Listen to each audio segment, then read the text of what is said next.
Bismillahirrahmanirrahim. Alhamdulillahi rabbil alamin. Usalli wa usallimu ala sayyidina Muhammadin wa ala alihi wa sahbihi ajma'in. Qala rabbi shrah li sadri wa yassir li amri wahlul 'uqdatam min lisani yafqahu qawli. Amma ba'du, yang terhormat para alim ulama, para habaib, Habib Mahdi dan seluruh keluarga Habib Mustafa, para jamaah pengajian yang hadir pada malam hari ini, yang mudah-mudahan selalu mendapatkan keberkahan kesehatan, keberkahan rizki, keberkahan ilmu, keberkahan keluarga, dan keberkahan yang Allah berikan kepada kita semuanya. Allahumma amin.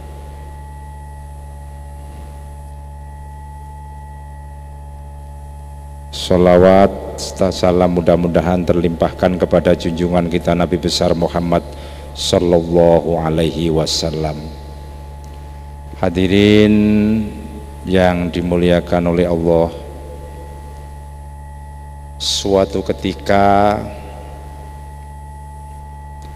sahabat itu iri dan melaporkan kepada Rasulullah sallallahu alaihi wasallam. Para sahabat ini lapor kepada Kanjeng Nabi menceritakan keinginannya punya harta yang banyak, rezeki yang melimpah ruah, seperti melimpah ruahnya rezeki yang dimiliki oleh orang-orang Yahudi yang hidup di Yasrib atau Madinah. Dulu namanya Yasrib, sekarang Madinah. Para sahabat ini berangan-angan dan melaporkan kepada Rasulullah ingin seperti itu. Kenapa demikian? Ada kelompok Yahudi, kaum Yahudi yang hidup di Madinah itu mempunyai dominasi ekonomi yang luar biasa. Mereka ini adalah Yahudi dari keturunan Bani Nadir, Bani Qainuqa, dan Bani Quraidah.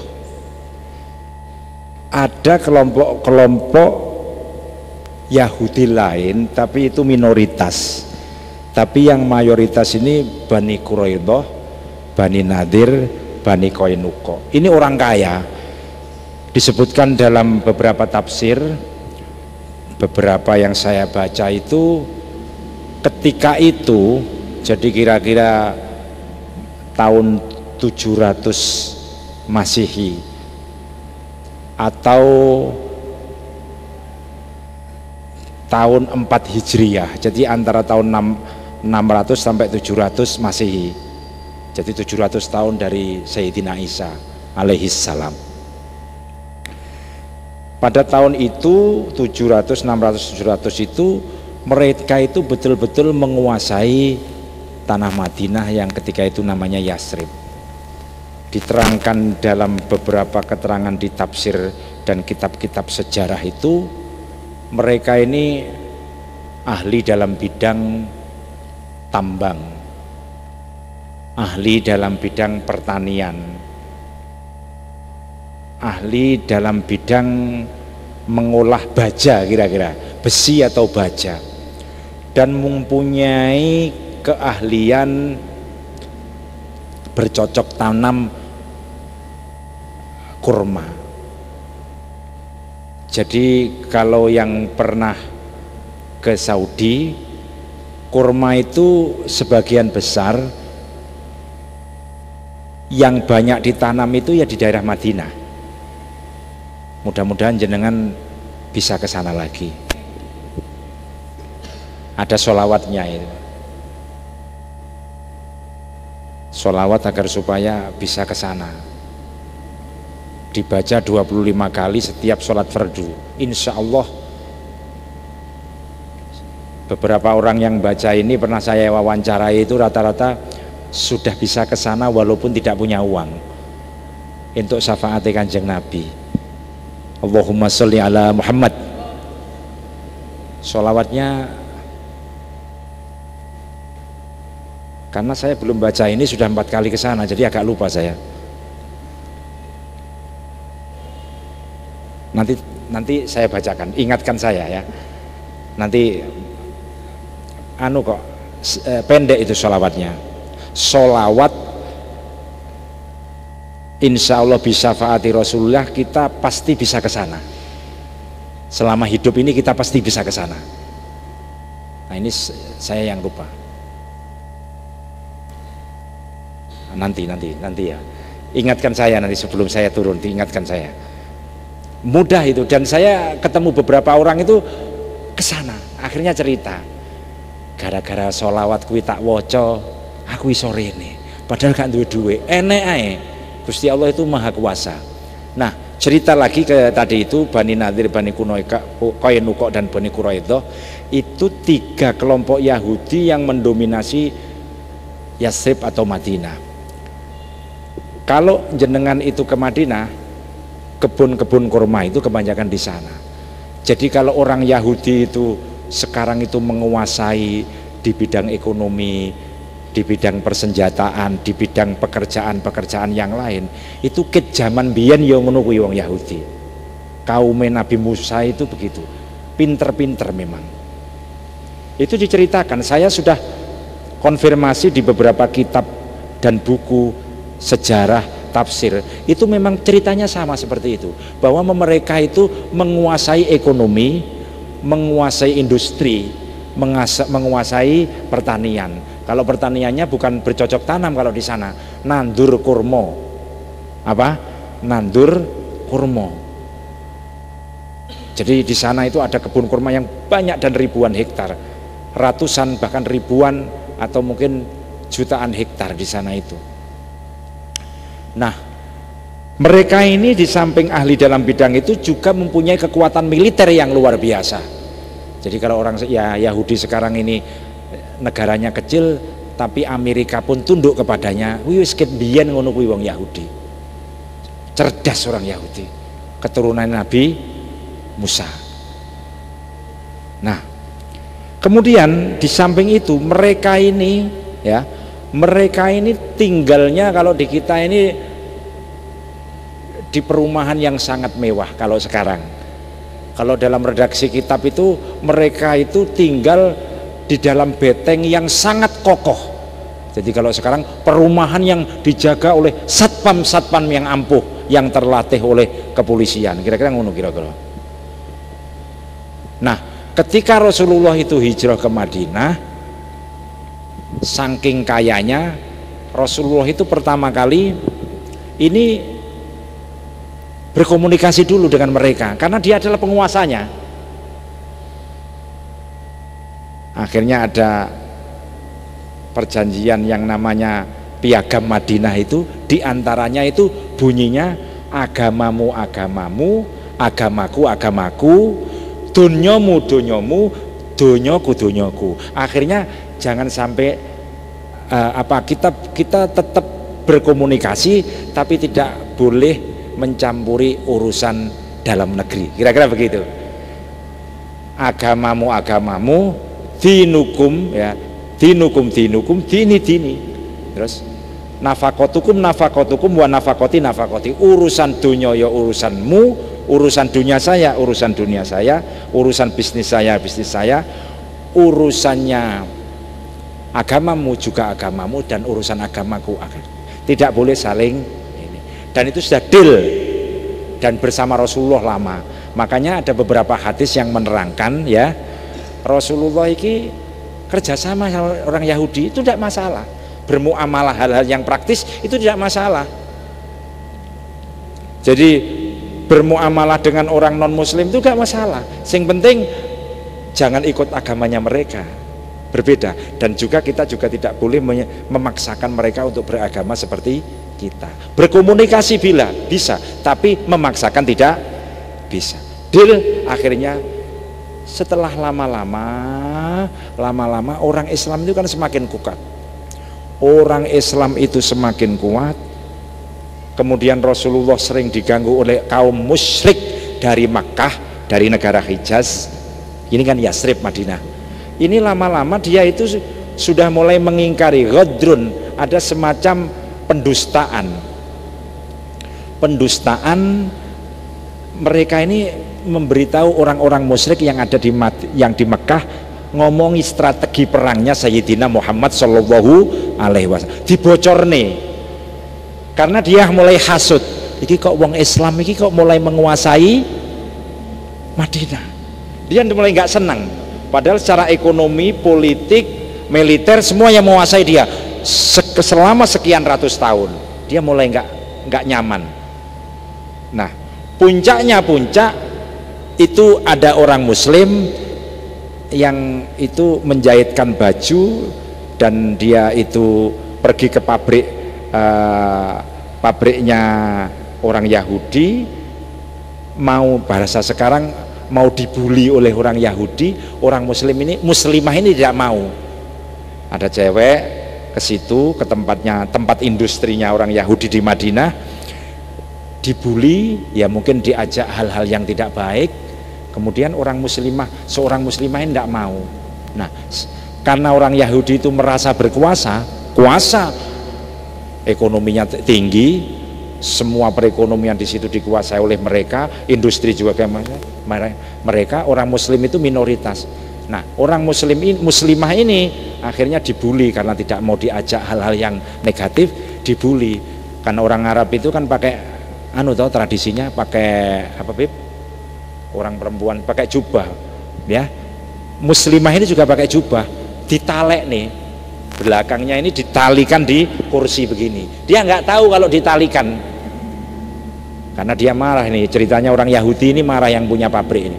Ditali di sini, dia nggak terasa. Akhirnya ngobrol-ngobrol selesai, sambil dia itu di pabrik industri itu ada sesuatu, mungkin akan ada beli sesuatu. Nah, udah selesai, dia ini beranjak mau pergi. Set, ya namanya ditali, ya otomatis robek, ya kan? Akhirnya sampai telanjang. Perempuan ini dibully lah, karena nggak mau tunduk kepada Yahudi. Nah, dia teriak-teriak. Akhirnya ada seorang pemuda Muslim yang ada di situ, marah muda Muslim ini, dan akhirnya dihajarlah, terjadi perkelahian, dihajar oleh yang Yahudi, mati. Kalah karo wong Muslim ini ya. Mungkin suka main barbel itu orang Muslimnya. Mati ini ceritanya orang Yahudi ini. Mati orang Yahudi ini, keluarga besarnya tidak terima. Nah, karena merasa berkuasa, makanya orang Muslim tadi yang membunuh, yang berkelahi sampai ini dibunuh juga. Nah, akhirnya sampailah berita ini kepada Rasulullah, dan Rasulullah menengarai. Kita sudah punya perjanjian bahwa urusan agamamu agamamu, urusan agamaku agamaku, urusan ekonomimu ekonomi, urusan ekonomi saya adalah ekonomi saya. Tapi kenapa kok jadi begini? Nah, akhirnya tetap tidak mau, dan akhirnya terjadi peperangan dengan orang Yahudi ini, dan ini berkoalisi dengan orang-orang musyrik yang ada di Mekah. Karena inilah sebenarnya yang memberitahu strategi perangnya Rasulullah itu. Karena dia kan hidup bersama. Orang musyrik yang mau di Mekah itu mau ke sini, itu dibisiki Muhammad ngene carane perang. Itu adalah dari sini. Dan itu sudah berkali-kali, dan Rasulullah tidak suka seperti itu. Akhirnya suruh kembali ke perjanjian, nggak mau, dan akhirnya terjadi perang. Dan Rasulullah menang, dikepung itu perumahan yang dijaga oleh para tentaranya itu, dan dia tunduk, dan akhirnya tidak mau, dan akhirnya keluarnya kemana? Keluar dari bumi Madinah, dan kemudian ada yang ke Yaman, ada ke Syria. Makanya orang Yahudi itu banyak menyebar kemana-mana, ke Irak. Saya dulu punya tetangga di Irak itu Yahudi. Yahudi depan rumah saya, Yahudi saya sering sewa tapi Yahudi tapi harus masuk Islam, jadi sudah masuk bukan mengikuti agama Yahudinya Yahudi, tapi sudah masuk ke Islam, tapi dia keturunan Yahudi Arab namanya, Yahudi yang berbangsa Arab. Itu sudah banyak, ada yang ke Syria, ada yang ke Yaman, ada yang ke Irak. Itu kan daerah-daerah atau negara-negara yang punya perbatasan dengan Saudi Arabia. Jadi Saudi itu juga banyak orang Yahudi dan dilindungi itu. Nah, di situ itu kembali ke pokok pembahasan, akhirnya terjadilah peperangan.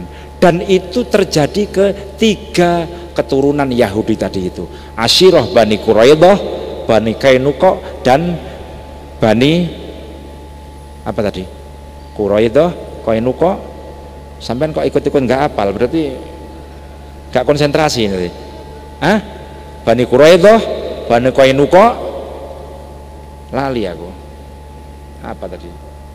Sudah saya hafalkan tadi di mobil sebenarnya. Kok lupa saya ya? Nanti ingatkan ini kan. Solawat sama tadi itu sama solawat. Pokoknya 3. Di samping ada Bani Aus, Khazraj ada, tapi yang terbesar 3 Bani ini keturunan. Sana itu kalau sudah keturunan, orang Arab itu kalau sudah keturunan itu saudara semuanya. Kalau orang Jawa ini hilang, baik itu sudah hilang orang Jawa, iya toh? Kalau Habib Mustafa ini sak baik atas-atasnya gak hilang, itu sudah keturunan. Itu hebatnya orang Arab. Yahudi juga begitu sama. Jawa ini sing gak patek ngarap ini. Kita ini kadang-kadang adik mbae gak ngerti. Gitu ya Mas ya. Sampean apa kenal sama adiknya mbahnya sampean? Dia gak kenal biasanya. Anaknya mbae kadang gak ngerti sudah. Hilang orang. Kalau orang Arab sampai ke atas hafal dia. Tertulis itu.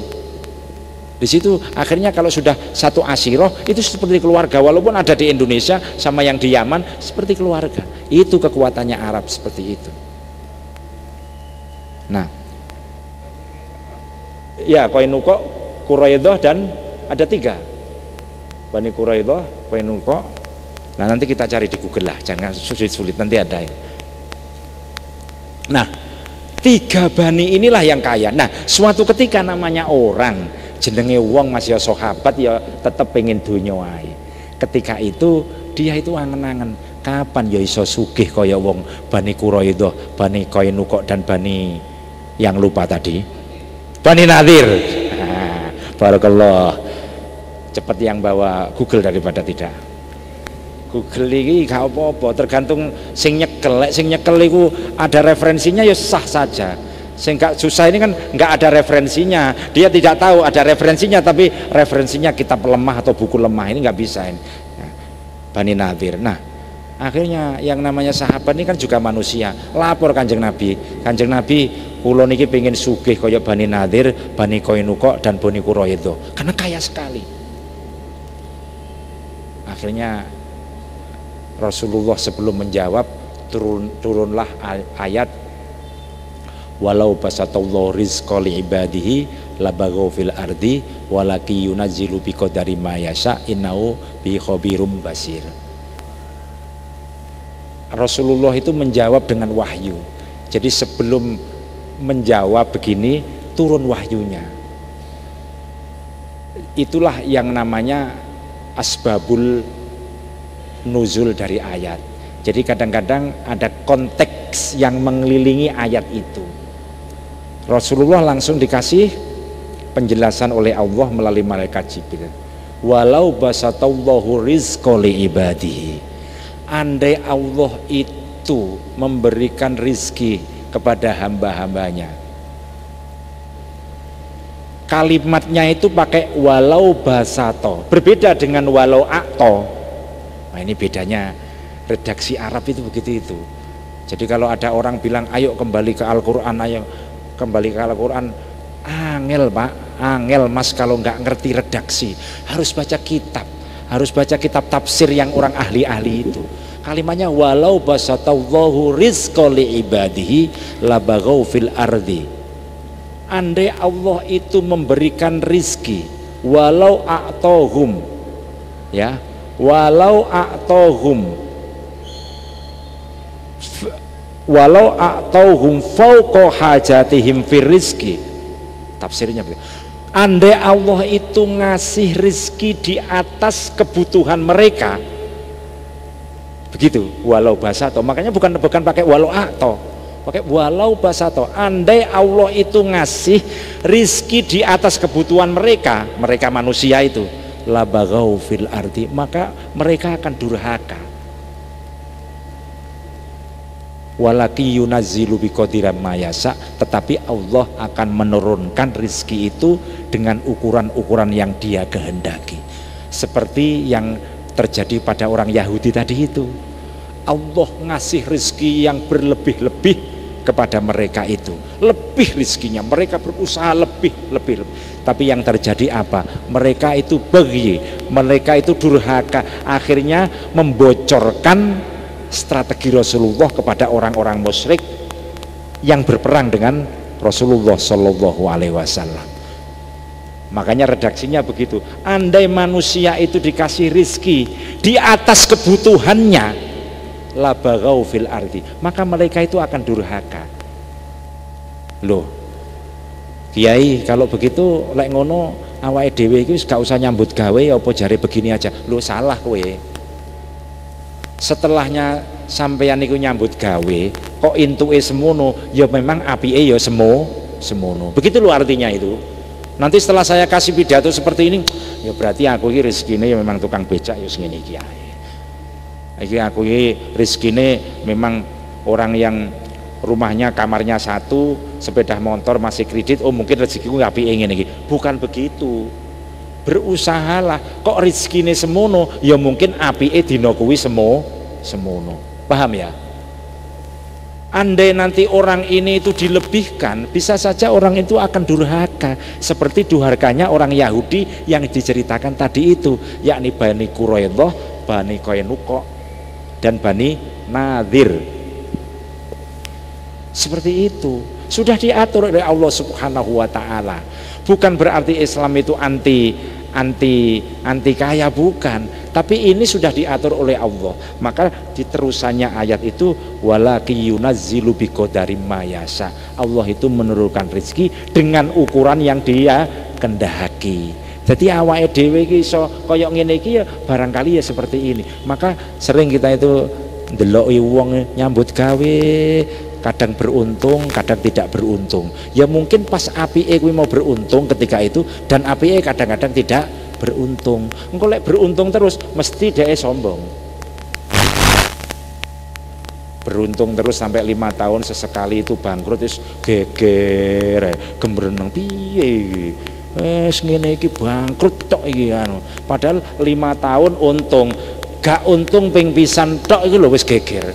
Mungkin kalau diuntungkan lagi itu bisa-bisa kamu itu lali, ojo-ojo rabi meneh malahan, bisa-bisa begitu. Itu sudah diukur sama Allah Subhanahu wa Ta'ala. Rizki wis diukur seperti itu, biqadari mayasa, seperti yang Allah kehendaki.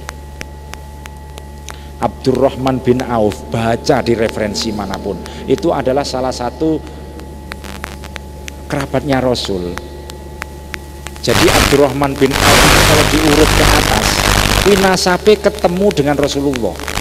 Itu termasuk wong sing 10 yang asra mubasyarah bil jannah. Orang 10 sahabat 10 yang dengan kesaksiannya Rasulullah dia pasti masuk surga. Di antaranya Abdurrahman bin Auf. Itu kalau ke atas itu ketemu dengan nasabnya Kanjeng Nabi ke itu Kilab, kan ada siapa? Ada Rasulullah itu di atasnya namanya Kilab, jadi mbah-mbahnya Rasulullah. Itu ketemunya dengan Rasulullah begitu itu. Abdurrahman bin Auf itu disaksikan oleh Rasulullah bahwa kowe sok mben mlebu surga bersama dengan yang lainnya 10 orang.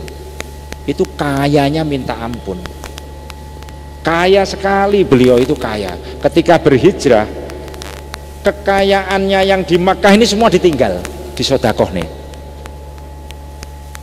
Ketika dia itu sampai ke Madinah, itu pertama yang dicari itu ada orang yang menyewakan kebun kurma apa enggak. Pebisnis sih ngono kuwi, pebisnis. Beda karo awak-awak ini enggak pebisnis. nunut dhisik ya aku ngene sampean ya. Nanti dapat 1 bulan aku nunut dhisik ya. Nanti dapat 1 bulan pindah lagi aku nunut dhisik ya Kang ya. Saya nunut lagi ya Mas ya. Mbak nunut lagi. Itu kalau bukan pebisnis. Kalau Abdurrahman bin Auf dunyone itu semua ditinggal di Mekah,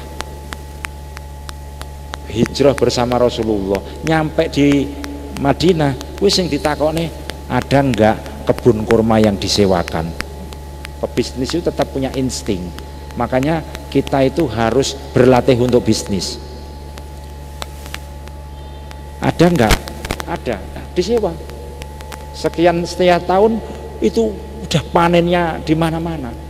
Makanya di mana-mana itu kalau mau cari kebun kurma itu ya di Madinah itu. Makanya ada suku Tamr yang terbesar itu kan di Madinah itu. Nah, itu pernah dalam cerita di buku itu kan pernah sampai sedekah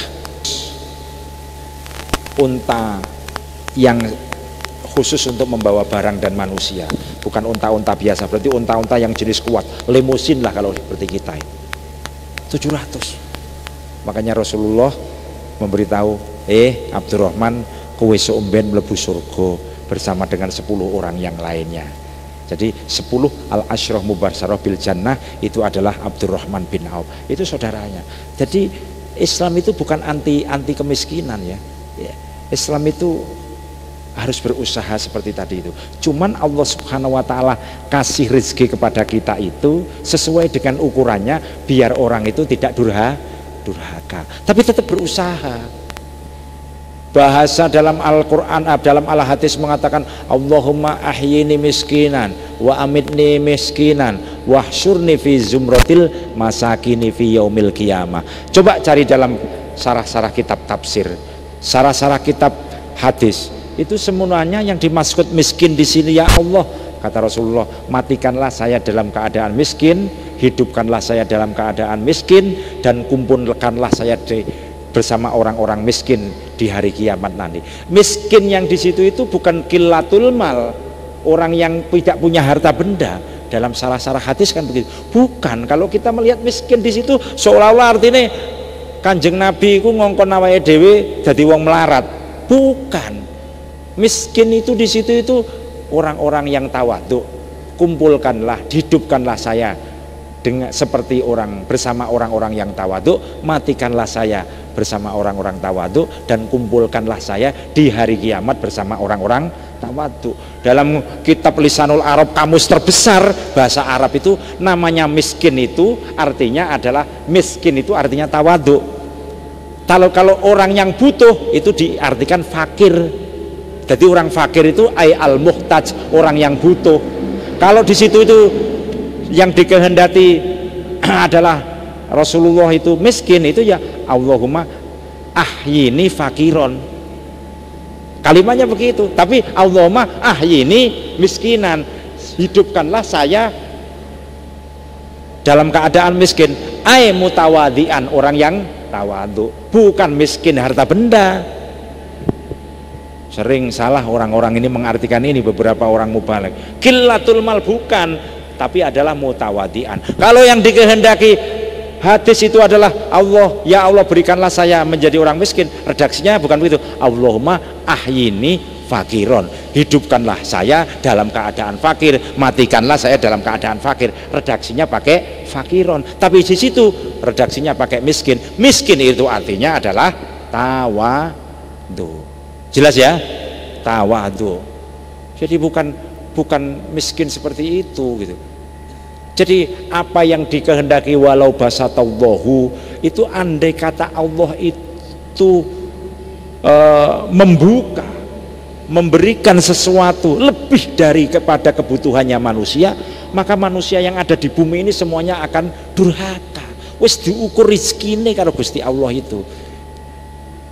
Kalau orangnya tawadhu, rizkine rodok dikai.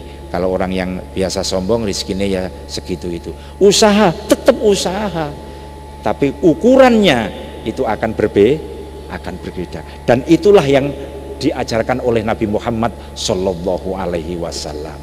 Jadi Kanjeng Nabi itu ya Pak ya, Mas ya, Kanjeng Nabi itu kalau pulang habis bekerja, habis berdakwah, kok ada sisa-sisa makanan, sisa uang, semuanya itu disedekahkan kepada orang yang membutuhkan. Semuanya. Kalau kita kan enggak. Justru kita itu mencari lebihnya, kemudian dimasukkan ke kulkas atau freezer. Begitu enggak? Kita kan begitu.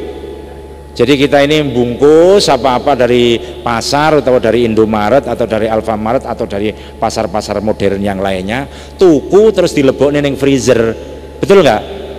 Jadi iwak bete, daging, sayur di kulkas, sosis atau apa, itu kalau kita ini dilebok nih, ini cukup kayak petang dino. Nek Kanjeng Nabi malah enggak, kulkasnya itu ya di pinggir-pinggir jalan itu, kok lebih dibagi nih karo Kanjeng Nabi. Itu bedanya kita dengan Kanjeng Nabi. Ya wajarlah, kita ini kan umatnya, ya sidik-sidik lah, menurun sidik-sidik. Jadi seperti itu kan yang diajarkan Nabi itu, kita suruh begitu itu. Lomanya kan, lomone Kanjeng Nabi itu suatu ketika diceritakan dalam kitab Ihya itu, hadis yang diceritakan, pernah suatu ketika Rasulullah itu lagi mengembala kambing, gitu. Orang sana itu kalau punya kambing itu tidak seperti orang kita Indonesia itu punya kambing 2 atau 3.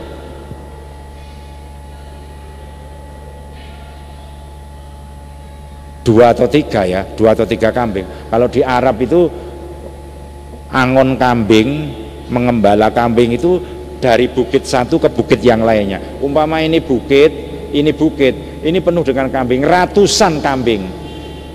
Makanya dulu kalau saya rekreasi itu, kalau enek wong angon kambing mandek, beb, dari bis itu kita berhenti demi untuk foto dengan kambing. Kalau dulu itu, kalau di Arab itu foto karo kambing. Kalau di sini kan foto sama artis, kalau di sana foto sama kambing itu bangga. Soalnya kambing itu full. Lah Rasulullah suatu ketika itu mengembala kambing dari gunung ke gunung. Ada orang musyrik datang, "Ya Rasulullah, aku njaluk kambingnya ya." "Njaluk piro?" "Ya pokoknya aku njaluk." Ini dikasihkan semuanya. Dari ujung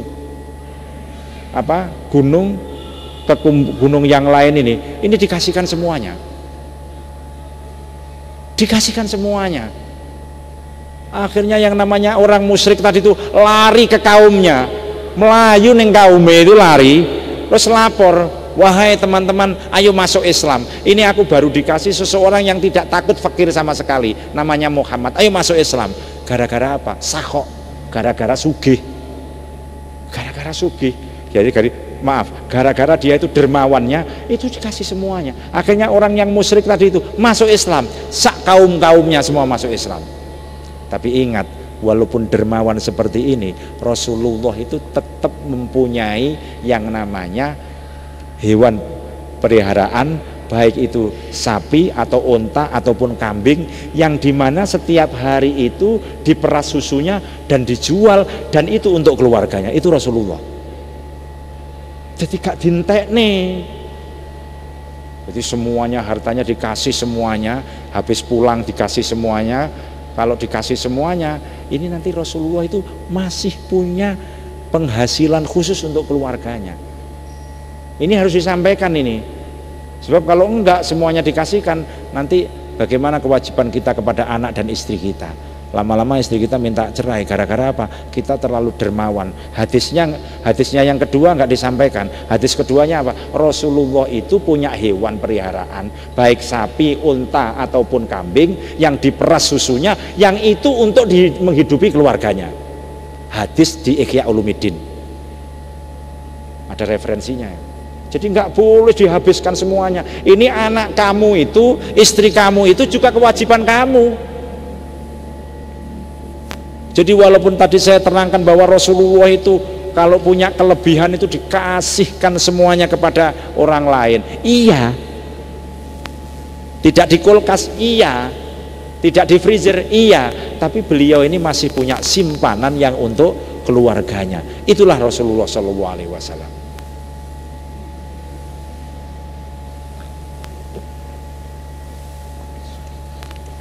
Ini kedermawanannya Rasulullah yang harus kita ikuti. Jadi dermawan iya, tapi kewajiban kepada keluarga juga iya. Maka dari itu andai Allah itu ngasih rizki kepada kita dengan setelah kita berusaha seperti itu, disyukuri ya. Hari ini kita dapat 100.000, 200.000, ya alhamdulillah. Targetnya 300. Nah, mungkin kalau saya 300 barangkali nanti saya malah gak sholat dan gak sedekah, maka oleh Allah dikasih 200.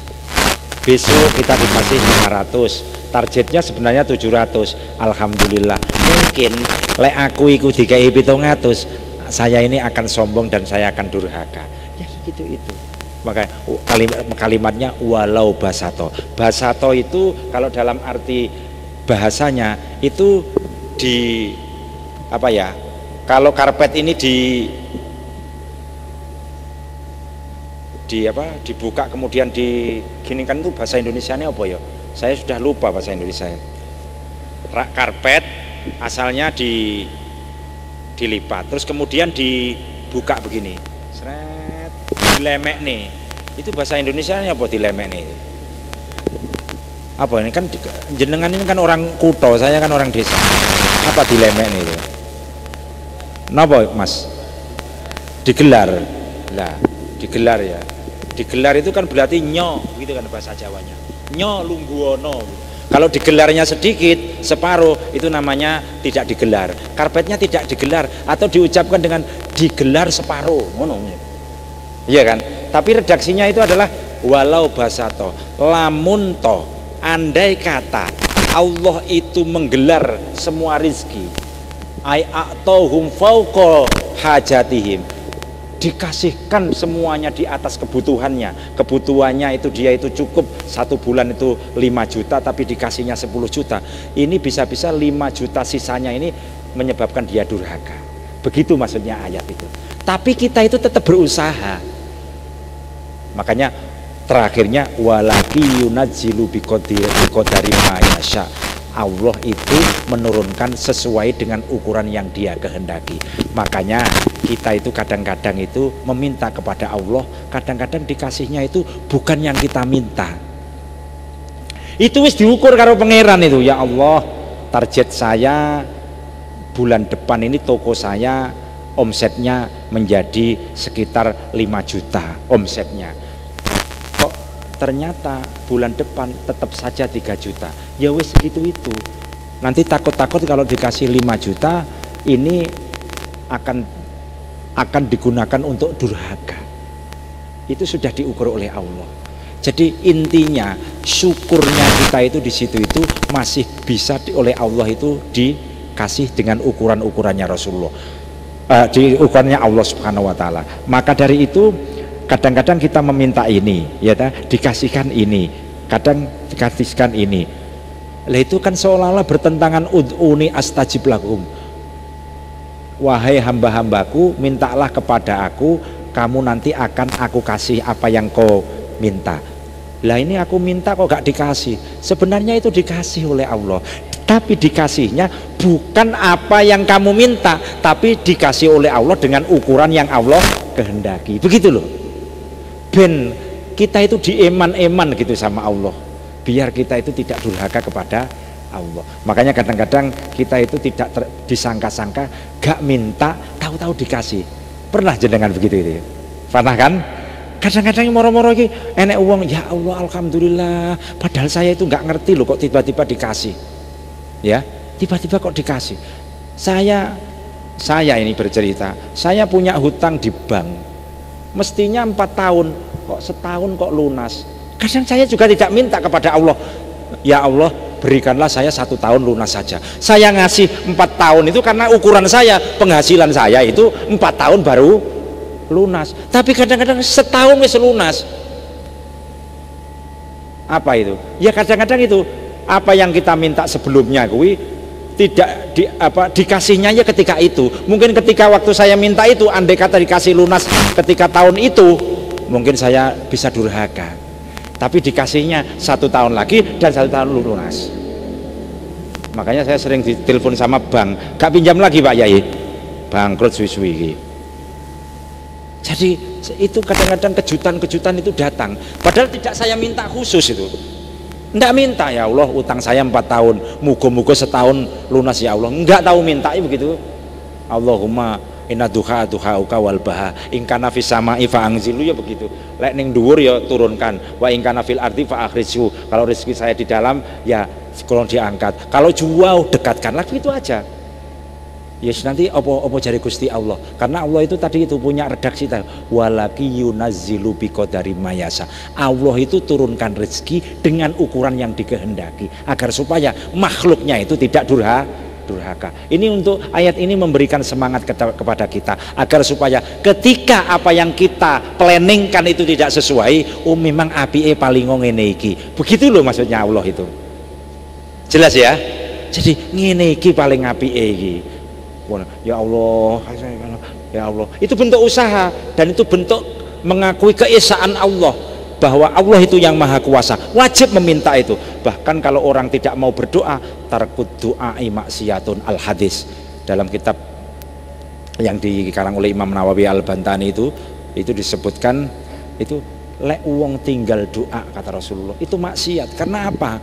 Karena dia tidak mengakui keesaan Allah, tidak mengakui kekuasaan Allah. Doa sing akeh, ya Allah, muga-muga 2 tahun lagi alpat ya Allah, alpat ireng, 2 tahun setelahnya alpat putih ya Allah. Gak apa-apa, sah itu. Tapi ya gendeng wong becaan kok njaluk alpat itu. Ya yang rasional lah, ya Allah, mudah-mudahan dilancarkan. Ya.